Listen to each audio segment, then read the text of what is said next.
Rita, Ashes to Light, a novel by VMS. Chapter 1. The Apple of Her Father's Eye. The mornings in Rita's home were always filled with warmth. Sunlight slipped through the lace curtains, carrying the scent of jasmine from the garden her mother tended. But it was not the flowers, not the gentle breeze that made the house alive. It was Rita's laughter, the kind that rang like temple bells. Her father often said, "The house breathes because of you, my girl."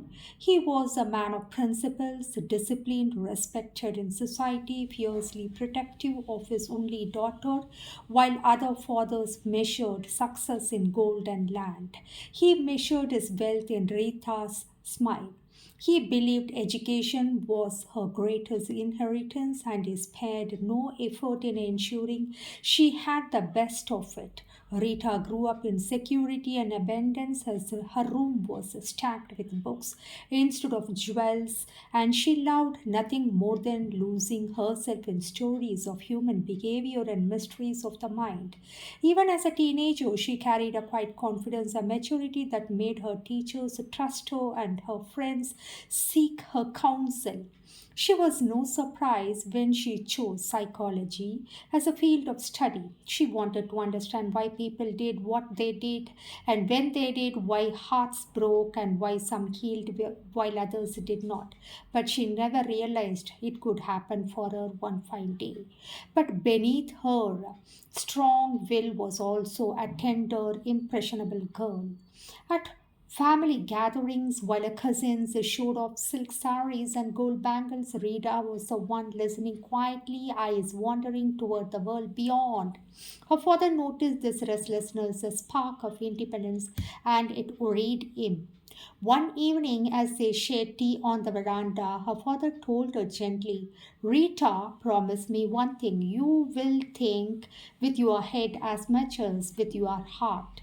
The world is not as kind as you are." She smiled, resting her head on his shoulder. "I have you, Appa. What could ever go wrong?" "How did you answer like this?"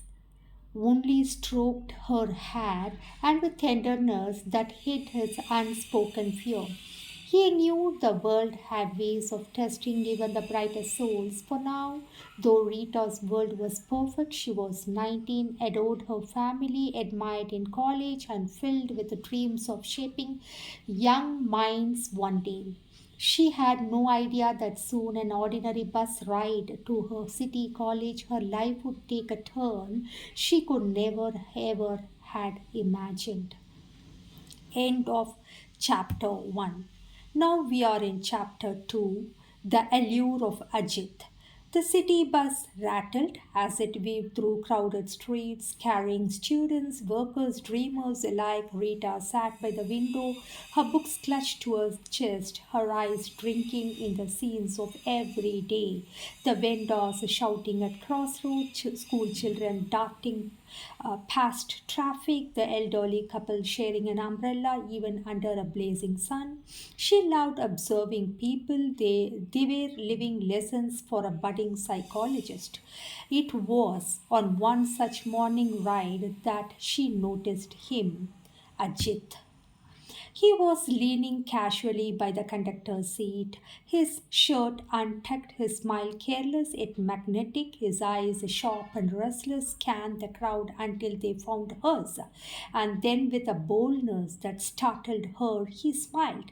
Rita quickly turned away, her cheeks warm. She wasn't the kind of girl who encouraged strangers. But the next day, there he was again, and the next, sometimes standing, sometimes sitting across the aisle, always watching her with that same mischievous glint. At first, she ignored him. She buried herself in her textbooks, determined to appear indifferent. Yet, slowly, she began to notice things. How he would offer a seat to an old woman, how he cracked jokes that made half the bus laugh, how he carried an ease that most of her serious minded classmates never had. One afternoon, as she struggled with a heavy bag, he stepped forward. Let me help you, he said smoothly, taking it before she could protest. Who asked you to do? She snapped, snatching it back, though her lips betrayed a faint smile. Maybe no one, he smiled, shrugging, but sometimes people just do things because they want to. It was infuriating and strangely disarming.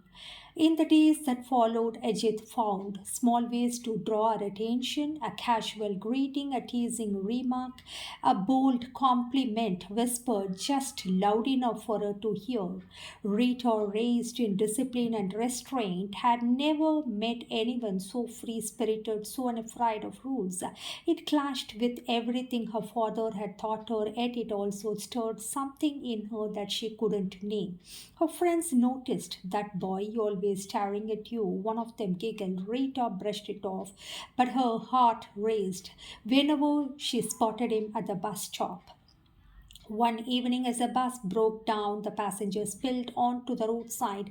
Ajit walked beside her.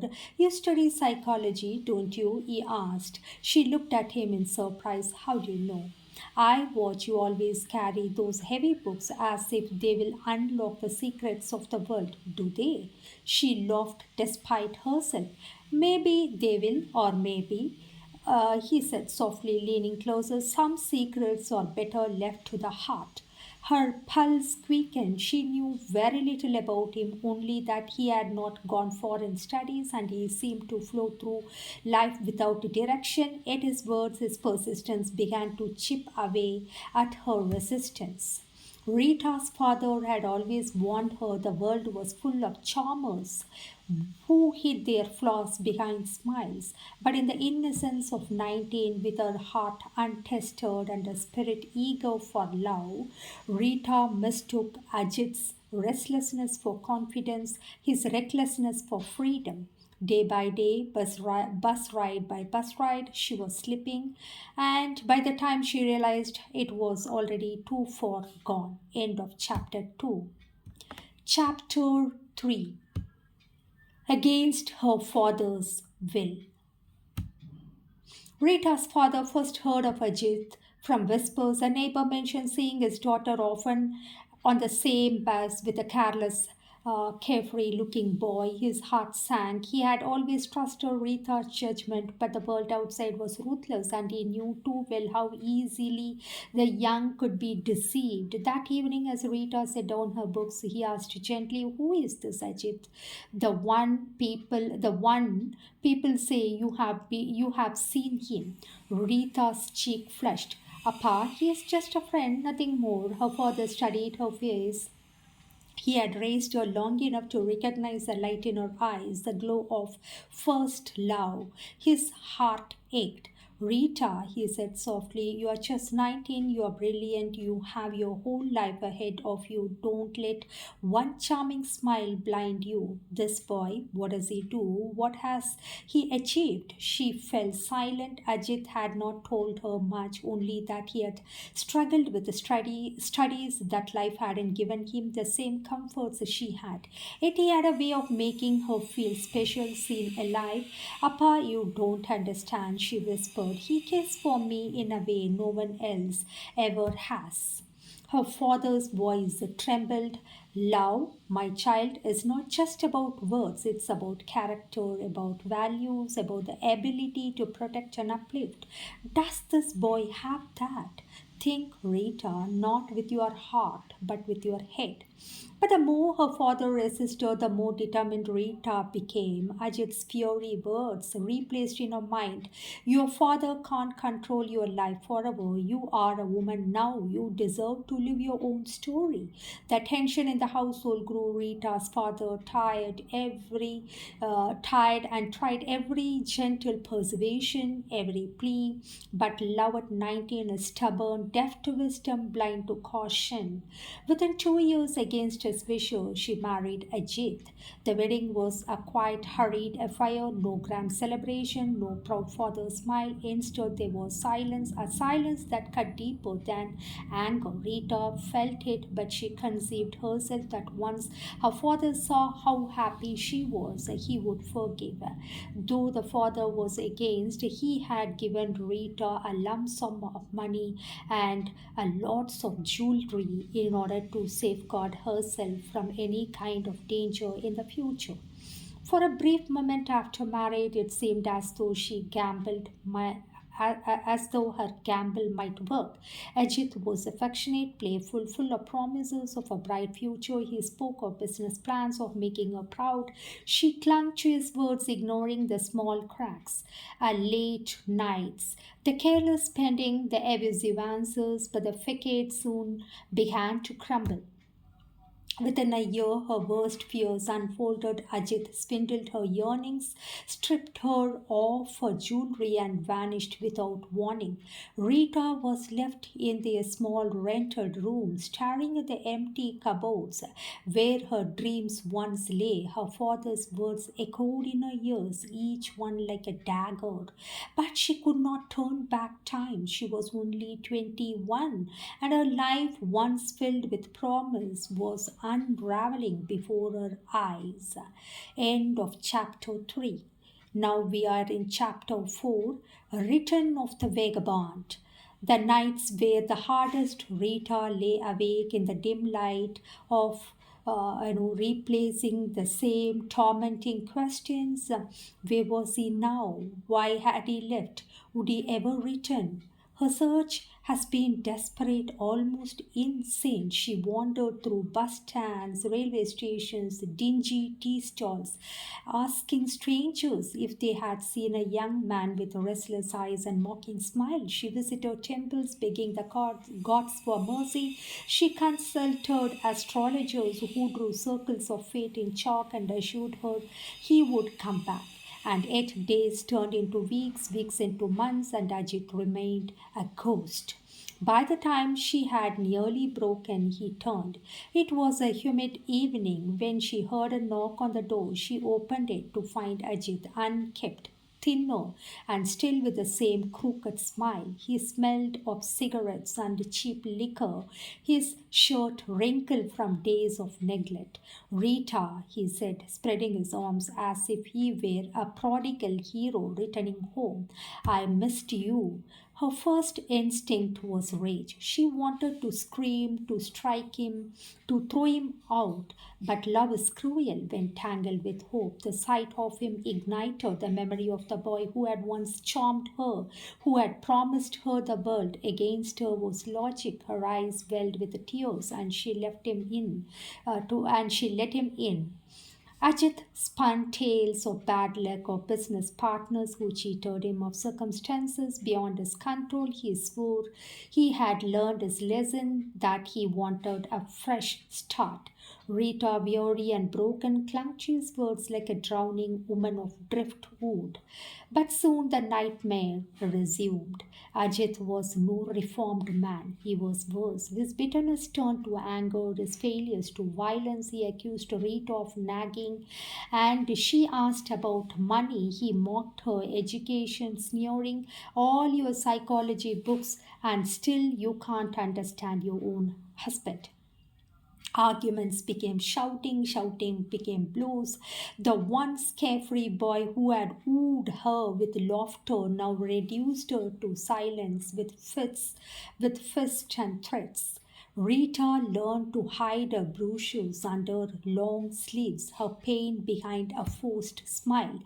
The years between 22 and 25 were a blur of cruelty. She lived in fear, her dreams buried under the weight of his rage.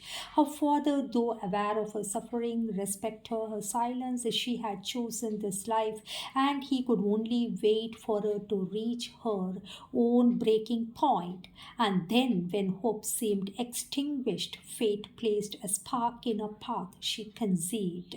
For the first time in years, Rita felt a stirring of joy. Life was growing inside her, a reason to endure, a reason to believe that not everything had been in vain. When her father learned the news, tears rolled down his cheeks. "I'm going to be a grandfather," he whispered, his voice breaking his emotion. From that day, he vowed never to let her suffer alone again.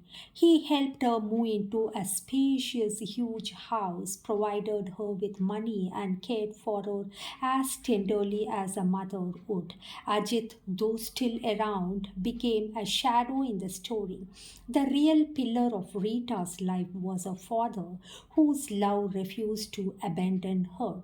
And when her son was born, Rita felt reborn. She cradled the infant in her arms and whispered, "You are my light, you are my sunshine, you are the reason I will rise again." End of chapter 4. Chapter 5. A Ray of Hope. The moment Rita held her newborn son in her arms, the world shifted. His tiny fingers curled instinctively around hers, his breath warm against her skin, and in the fragile heartbeat of time, she felt strength surge through her like never before. All the pain, the betrayal, the nights of fear that seemed distant, small compared to the miracle she now cradled. Her father stood by her bedside, his eyes brimming with tears, a man of few displays of emotion. He now wept openly, unashamed. He kissed Rita's forehead and whispered, "You have given me a reason to live again, my child. From now on, the little one will never know sorrow. I promise you." And he kept his word. Rita's father moved in with her, and very day she brought her baby home. He rented a spacious house on that echoed with laughter instead of arguments, where his grandson could grow surrounded by love. He spared no expense. Soft blankets, a sturdy cradle, shelves lined with toys. The house became a sanctuary far removed from chaos Ajit had brought into Rita's life. Ajit drifted in and out, unreliable as always. He returned sometimes with a sweet word, sometimes with bitterness, sometimes demanding money, but the balance had shifted. Rita no longer looked to him for love or salvation.